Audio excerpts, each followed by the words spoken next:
Hi friends, welcome back to my channel. I did say a week, so it has been a week. So today I'm going to be talking about narcissists, and I'm going to be talking about how to get out of a narcissistic relationship if you are currently in one, and also going to talk about how to heal after getting out of a narcissistic relationship, which is the position that I'm in right now. First, I want to talk about what a narcissist is, how to identify one. So a narcissist is a person who has, and I got this from Google and I'm looking at my notes right now, but a narcissist is a person who has an excessive interest or admiration in themselves. That is like clear-cut Google definition of what a narcissist is. Like they're all like full of themselves and they think they're better than everybody, like they're up here in their head. They just think they're the shit.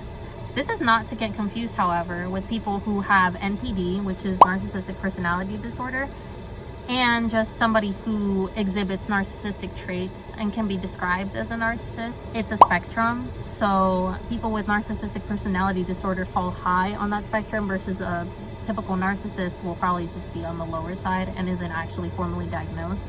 I'm also going to be sharing a little bit of my story, and just to give a quick disclaimer, I am not saying that my ex was absolutely a narcissist. However, he did exhibit a lot of signs of being a typical narcissist, but I'm not here trying to diagnose him with NPD or anything like that. So what I want to talk about now is we can go over what to do when you're in a narcissistic relationship, because those relationships are hard, and how to navigate through them and get out. Okay. So step one, you want to identify whether your partner is a narcissist. You got to look out for the telltale signs of, like, obviously feeling full of yourself, but there's a lot of like other signs that are there too. The big one is love bombing early in the relationship. Narcissists love to do this. They love to love bomb. They love to make you feel like you're special. My ex, he kind of did that. The thing is, I kind of like showed interest first, and I kind of wanted to like be with him first. In his way, he kind of just like was like, oh my god, like, hey, my ex, this is my first ex, right? We kind of met each other like through school. Hadn't seen each other because I moved away. But when he saw me again, he tried to like really like get on to me. Like, I have never felt this way about anybody before, and I had a crush on you before, but like now I'm just starting to realize how much I love you, and da da da. He's never even like hung out with me or at all or anything before that. So it's like, how can you like already like be so in love with somebody already at the start? That is red flag number one. Going out of his way to just like text you good morning all the time, like if they're trying to like give you gifts, and you guys haven't even talked yet. Like if you guys haven't even talked yet or like have become friends yet for too long, red flag. Just fucking get to know this person first, because why the fuck are you coming over here and showering me with affection and gifts when you barely even know me? Another one would be that after this love bombing phase, that they kind of just like withdraw. So what they do is that they will shower you with love and affection and make you feel like the most perfect and most like the baddest bitch ever, and then all of a sudden he just kind of like withdraws, like after that honeymoon phase is over, which is typically around like 3 months. After that 3-month mark, when you guys start really getting to know each other and stuff like that, that's when that whole thing starts to die down.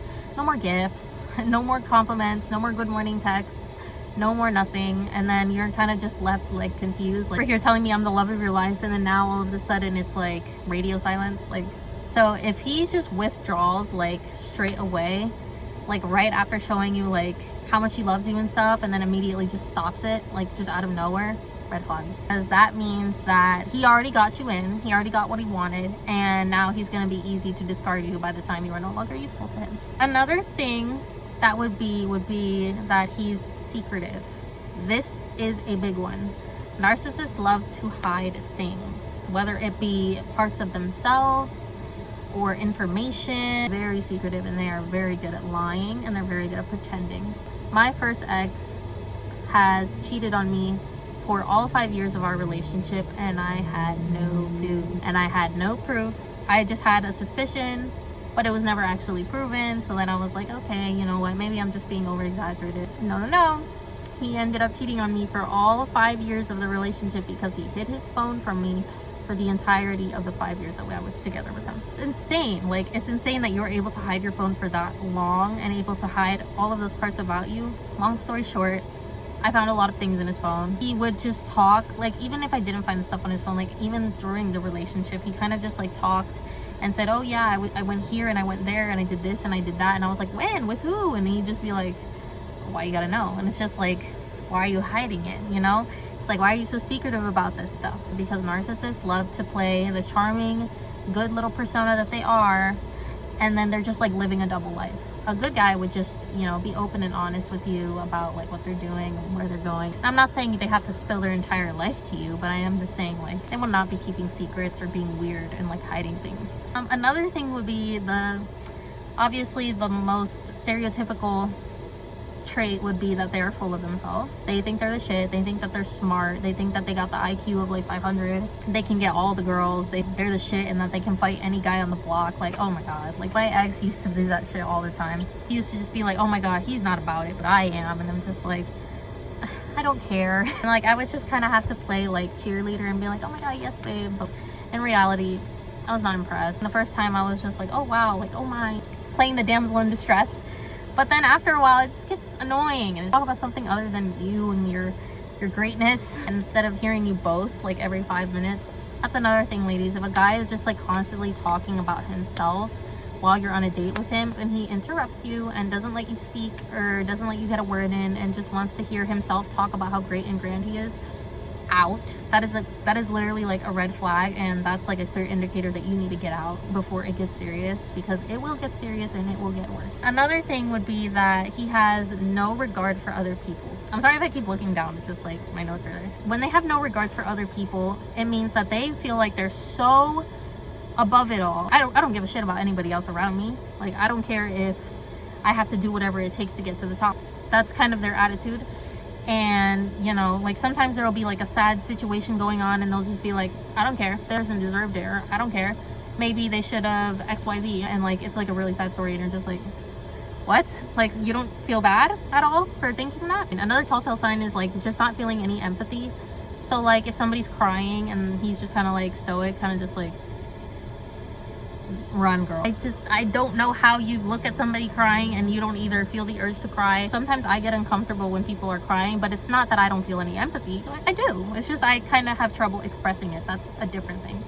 Versus an actual narcissist will feel literally nothing. Like they will just feel like, okay, like why are you crying? Like can you shut up? The key here is that he didn't actually feel any empathy, but he played very good pretend on feeling empathy. If it seems like he's very genuine about how he feels about you and stuff, just think about whether him feeling genuinely concerned about you is out of a place of his heart or he's trying to get something out of you. So in my case, I realize now that my ex didn't really actually care about me, and he pretended to care whenever like I tried to like complain about things and stuff like that.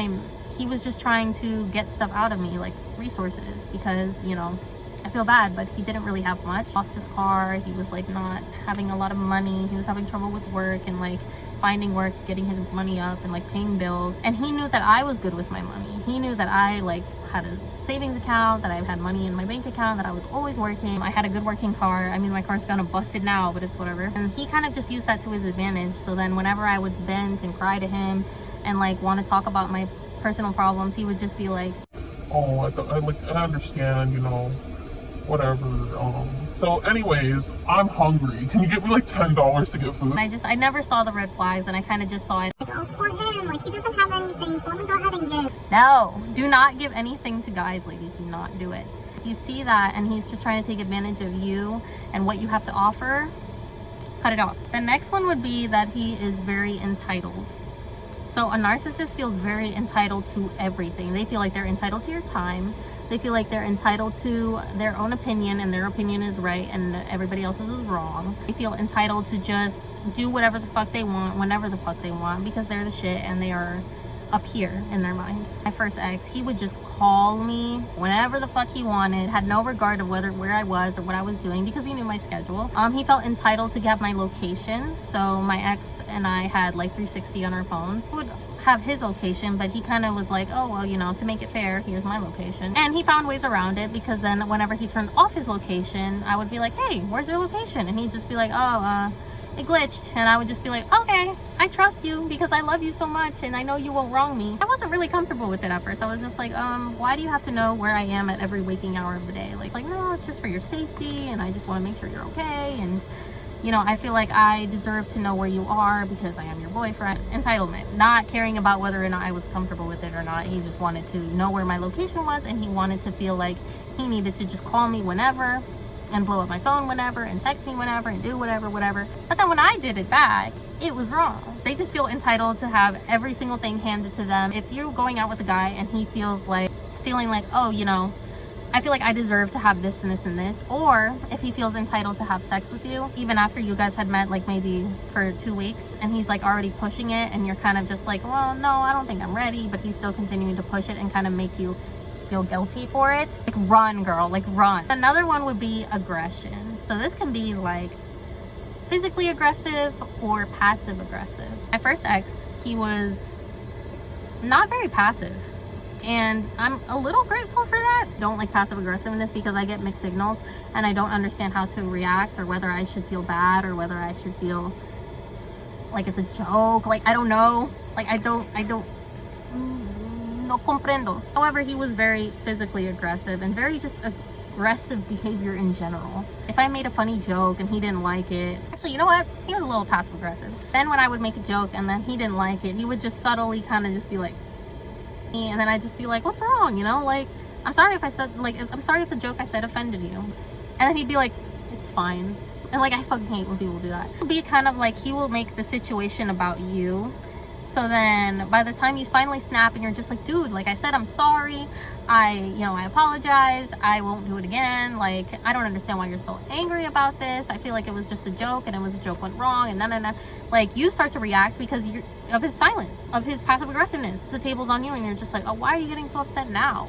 And why are you this? And why are you that? Like, you're the problem, you know? He turns the tables on you. Run. You can take accountability for what you do that is wrong in the relationship, like working on yourself and trying to better yourself. You can like reflect and be like, okay, maybe what I said wasn't exactly the best thing to say. Maybe I was being very aggressive, or maybe I was being very cold, or maybe I was being very selfish. But when a narcissist kind of counters somebody who is constantly wronging or doing things wrong, and even when they're not doing things wrong, they will always find a way to turn the tables and make it seem like you are always wrong and you are crazy and you will forever be crazy. Being with a narcissist, I'm just going to put it lightly, is going to make you feel like you are losing your mind, that you have no control of your thoughts, and you kind of just lose your sense of self. You kind of just like, oh my god, like, who am I? This is why I'm here, to explain these signs so that people can stop being with these freaking narcissistic men, okay? And then the final sign that I would practically say is that narcissists never take accountability. This kind of goes back with one of the other steps where I said it was kind of like how he constantly turns the tables on you, because he never takes accountability. Narcissists never think they're wrong. Narcissists are always right. Narcissists are always perfect. So if you sit here and you're just like, hey, I don't agree with that, or hey, I think what you're saying is kind of mean, prepare yourself, because it's like talking to a brick wall. What my ex used to do was constantly just say, why can't you just agree with me and what I say? I don't know, maybe because we all have different opinions, because what you say I do not agree with, and your views are not the same as mine. Then he would get mad because I would just be like, besides, I don't even think your views are correct. You view things as very negative and cynical, and the way I'm viewing things is more of like positive, and you know? And he would just kind of just be like, oh, well, we all have different opinions. so why is it that whenever I have an opinion, it's wrong, but then I need to go ahead and agree with literally everything you say? Why can't you agree with something that I say for once? Of all the 5 years in the relationship, he's never once agreed with anything that I said. And that, ladies, is a clear sign that you gotta go. That guy is going to constantly make you feel like you're wrong. And no matter how hard you try, no matter how hard you want to be proven that you are right, and that these are the facts, and that these are the signs, and why can't you listen to me, and why can't you just understand my perspective?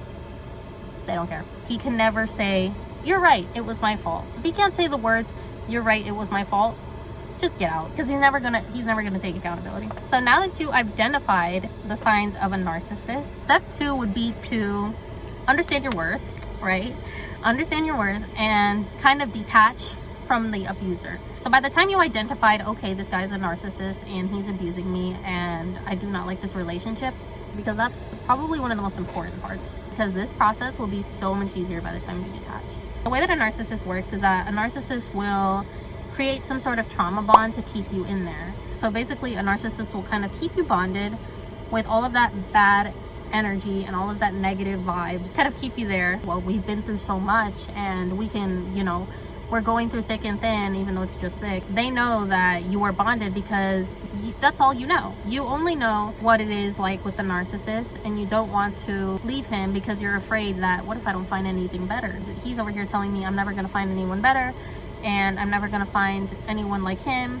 I spent so much time with this person, like, I don't know what life is like without him. Well, in my case, 5 years is a long time. But say if somebody's there for longer, like 7 or 8, like that's like almost a lifetime, to be honest. That's like almost a decade of being around somebody like that. So if you are in that situation where it's like you guys have been together longer, it's obviously going to be a lot harder. What's important is that you need to detach from this bond. You have to understand that identifying a narcissist is already making a step into getting out of it, because once you identify it, you're just like, your brain kind of just goes, wait a minute, this isn't good for me. Let me just go to something that's even better, sort of better than this. And I don't think I want to be in this anymore. Once you have that mindset, girl, everything's going to be changing and everything's going to work out in your favor. Believe me. By the time you identify that that's not good for you, you are going to, hear me out, you're going to stay in this relationship until you have detached from this person emotionally. So you're going to stay and you're going to like pretend like everything's okay and kind of play it safe. Free with them, you know, let them seem like they're right. Let them do whatever they need to do. If they try to argue with you, do not give a reaction. A narcissist loves when you react. A narcissist loves when you cry, get angry. It's like, it's almost comical for them. They enjoy it. They love it. They love when you like give a reaction. Once you identify them and once you're trying to love yourself, understand a narcissist will not change. A narcissist cannot be changed. If no one can be changed, whether they be a narcissist or not, because everybody says that nobody changes unless they change themselves. Yeah, imagine a narcissist. They are not changing. So if they already think that they're up here and that they're above it all, why would they want to change? Sit there trying to be like, oh baby, let me go and get you therapy, or here are some things that you need, and let me go and send you like all of these links to like all these TikToks that I found. Don't do that, because I did that. Honestly, I was pretty bold because I would literally sit there and send TikToks about like narcissistic abuse, trauma bonds, why being in a trauma bond sucks. I didn't care. I just sent it to him. I made him see like, look, I feel like this is what we're in. I feel like this is what's going on. You know what he did? He was just like, no. Oh, I don't think so. I feel like you're just kind of overreacting. No, that's definitely not it. They don't care. They are not going to change. They know what they're doing. Or if they kind of do seem like they're changing, but it's only because you said so, and they're just saying, oh, well, I'm doing this and this and this, but you're not seeing the proof, take it as he's not changing and he's just bullshitting you and just trying to say whatever he needs to say in order to keep you there. If you don't actually actively see change and actively see things going, and it's up to him, it's up for his doing, do not bother. Leave the narcissist alone and do whatever you need to do. You're gonna stay in that relationship, but as you're in that relationship, you're going to focus on yourself. Now, how are you gonna do this? Depends on what narcissist you are dealing with. If the narcissist is kind of laid back and kind of lets you do what you want to do, you are at better chances of like coming better and like loving yourself and then finally plucking up the courage to get out of this relationship. However, if your narcissist is kind of like mine, where he kind of like kept tabs on you every single hour of the day, kept your location like on open, would constantly text you, would constantly this, would constantly that, you got to find ways to work around it. It will most likely be done at home. And if you do want to go out, I advise you to just lie and be like, I'm gonna go out with my sister, or I'm gonna go out with my mom and we're gonna go here. But in reality, you're going by yourself. Pretend like you're going out by yourself, and then in actuality, maybe go with a close friend if you want, and just do something that you like to do. Do something fun. Take yourself out to eat. Girl, get your nails done, get your hair done, buy you a cute outfit, I don't know. Do something that will make you happy. Another way for self-loving is journaling. I strongly advise this. If you have a journal, I have one right here. This is kind of where I kept my notes. I also have a lot of like personal things in here. I strongly suggest looking up shadow work prompts on Pinterest. Just kind of keep yourself occupied and kind of just like steer yourself away from him, even though he's like blowing up your phone and stuff. Answer quickly, answer normally, act like everything's okay and that there's nothing wrong and that there's no need to worry. And if he starts to ask like why you're distant and stuff like that, just say that you've been busy. Just say that like you have things going on. In severe cases like mine and like a few other people's, you kind of have to just do what you need to do to leave. And by executing a plan, you need to be able to love yourself first. Just kind of keep the peace until you can start setting things in motion by the time you create the plan, which is step 3. Creating a plan to get out of a narcissistic relationship. Now, all of these things vary between person to person. Some people live with the narcissistic partner, and some people don't live with the narcissistic partner. Let's say you live with the narcissist, right? It's gonna be a little harder to leave that situation, so you're gonna have to require some extra steps. But however, good side is that you're completely over it. Like, you are checked out emotionally.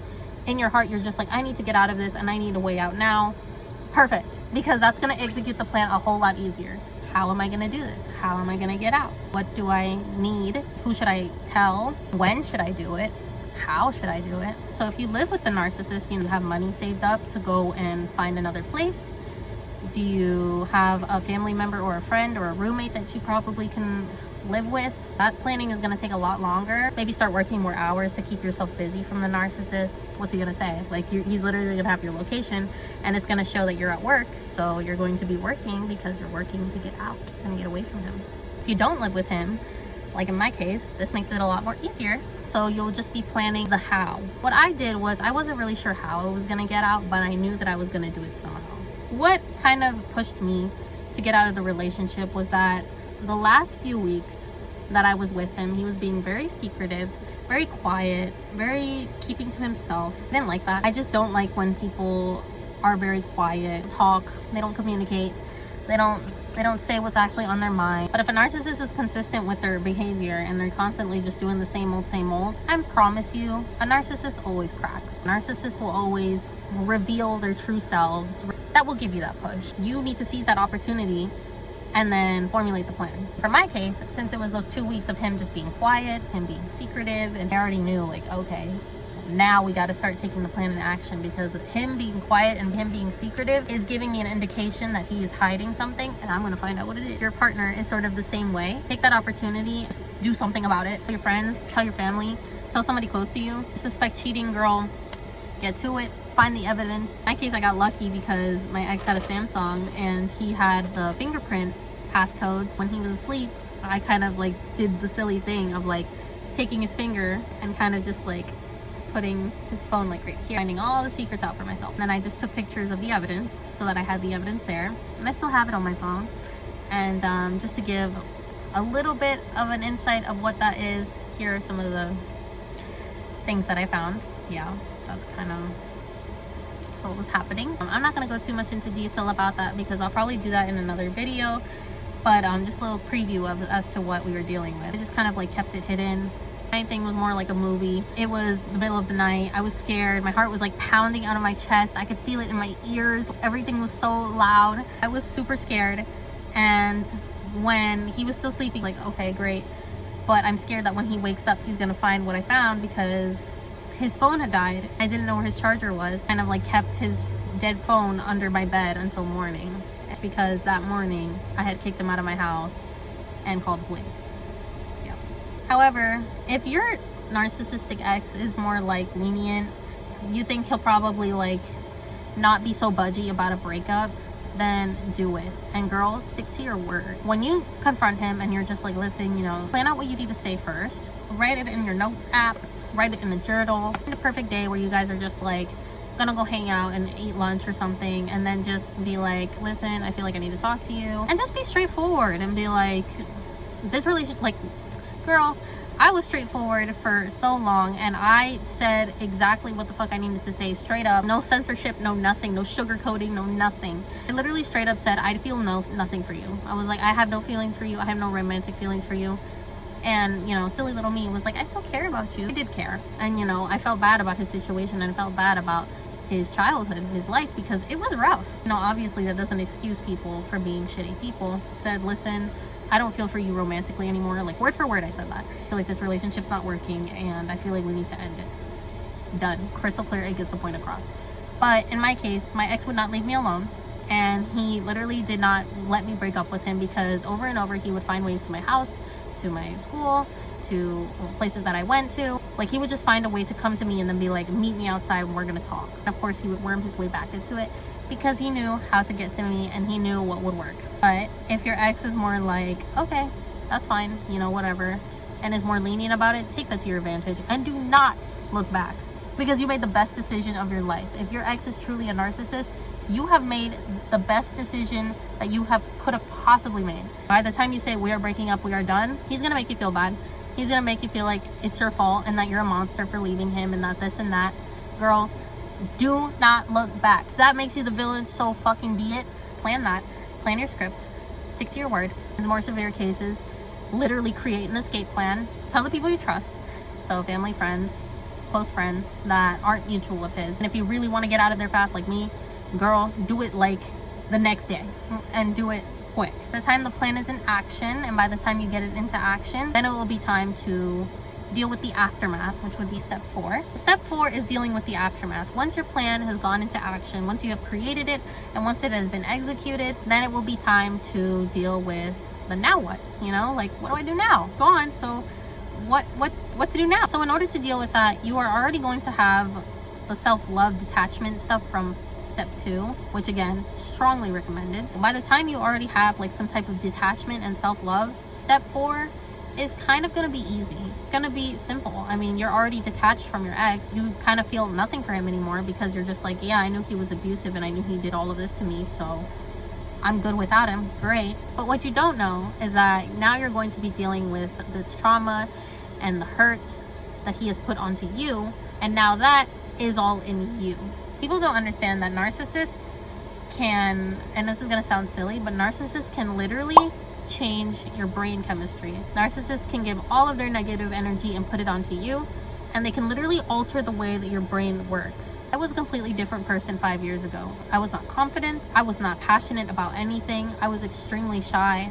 I was extremely scared. I was just the complete opposite of what I am now, with trying to better myself, trying to be good for myself. I had no self-esteem, body issues. I dealt with a lot of effects of the bullying. I was very naive. I believed literally anything. I trusted anybody. I let everybody in with open arms. All that's gone now. I am no longer that person. But however, I still remain true to who I am. I just am a lot stronger and I am a lot more closed off. I'm still trying to work on building up my trust and trying to open up and let people in again. And it's hard because a narcissist literally makes you feel like you cannot trust anybody in this world because they had broken your trust by manipulating you and gaslighting you and making you feel like you were absolutely crazy. What am I? Like, who am I? I am not the same. If anything, I'm worse now. Like, those are the feelings that you're gonna feel. But you have to understand that you need to heal yourself first, and that's dealing with the aftermath of this relationship. By dealing with the aftermath, it kind of goes back to the self-love thing.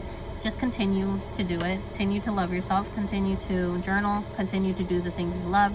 Treat yourself. If you feel like you need to work to kind of just like distract yourself, I mean, it's bad, but in the short term it will do well because you're making money for one, and then two, it's like you're kind of keeping your mind off it.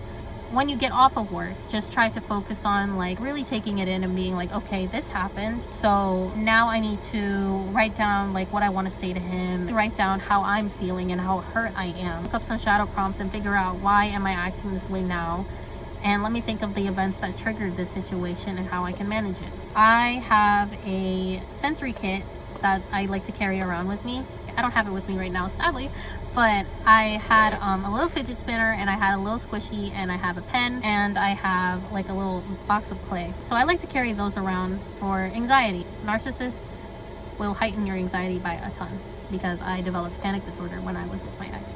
So I have a lot of anxiety. I deal with it every single day. It is constant. It used to be every single day without fail. I would constantly feel those emotions and constantly feel that pains everywhere. But nowadays, when I'm starting to be more aware of my emotions and more aware of how I'm feeling, I don't feel the physical pains as much anymore. There will be some days where the physical pains are there, but I know it's anxiety, so I know how to manage it. And there will be days where I don't feel any at all. That's just how it's going to be, and that's how you're going to manage it, because anxiety is both physical and mental. I suggest like reading into podcasts about how to get out of a narcissistic relationship. Podcasts about anxiety in general really saved me a ton. Make yourself with a hobby that makes you happy. If you're artistic, maybe you can try to like draw or paint. I know some people like to do like cool clay sculptures. I think that's pretty cool. If you're more like a wordsy type of person, I don't know if that's a word. If you're more like into writing, then you can try like writing songs, writing stories. Like it can be fictional, it can be like autobiography of some sorts. I'm kind of planning on doing that actually. If you're into music, Maybe try to like listen to your favorite songs. Maybe make like a fun breakup playlist. Make a playlist to let you remind you that you're that girl. Girl, go to the gym. Start going to the gym more often. If you live in an apartment complex, go to the gym that's like by your apartment complex. However, if you need a gym membership, then save up for one. Start working, get that money, and get that membership. It's raining. Understand that it was not your fault. The narcissist will make it seem like it's on you. And also, girl, the narcissist is not blocked at this case. If you guys broke up and you guys are still low-key in contact, block him. Delete all them pictures. You need to throw away all them gifts, all of that negativity, and get all of that bad stuff out of your life. Like, immediately. Burn them pictures, burn them items, or give them away. I don't care what you do with them. Just get rid of them. Start moving forward. Don't look back. Look forward. Because you did the right decision. What's important is that if you love yourself, girl, that's like the gateway to like everything. Like once you love yourself, that's like already like branching out your love to like other people. And if you don't think anybody loves you right now, which I had a lot of times like trying to like cope with that because I felt like I had nobody. I felt like maybe my own family I couldn't even count on because they weren't starting to like the person that I was becoming. Be your own best friend, because at the end of the day, you have to understand that what you went through with that narcissist, it was not love. Love is not abusive. Love is not hurtful. Love is not mean words. Love is not throwing things around. Love is not throwing things at you. Love is not possibly hurting you. Love is not using you. Love is not gaslighting you. All of those horrible things that you can possibly think of that he did to you, none of those were love. And there was no love anywhere behind them. Get that through your head, that is not love. And love is the complete opposite of that. And you will know, because when you find that person and that person makes you feel happy and special and warm inside, you will know that that's love, and not whatever the fuck he wants to make you think it is, which is suffering and pain and torture and miserableness for how long you guys have been together. That is not love. Because everybody thinks, oh, well, love's a struggle. No, it's not. Love is not, oh, let me go ahead and abuse you and then let's just it be a struggle, but you know, we love each other. No, that's not it. Keep him blocked out of your life and forever and ever and ever, and do not let him come back. That was the end of my video. I know this one was very long. I had so much to say, like, and I really do want to dive into my story more because I feel like it's a story worth sharing, and I feel like it needs to bring more awareness as to like how often ladies are getting into these relationships of just abuse, and it's just not talked about. Like, nobody's talking about this. Like, it's so important. My mom was in an abusive relationship for 15 years with my dad, and that took a toll on how I saw relationships in general, which is what attracted me to toxic relationships. It's not talked about, and it needs to be talked about, and there needs to be awareness because it's a serious thing. It needs to be talked about more. But yeah, I hope you guys enjoyed the video. Again, I'm gonna be posting every week. I'm so excited because like this is so fun. Like, I love making YouTube videos, and I want to be here for you guys, and hopefully I'll talk about more lighter things. We'll see you guys later, and I'll see you guys in the next one. Bye.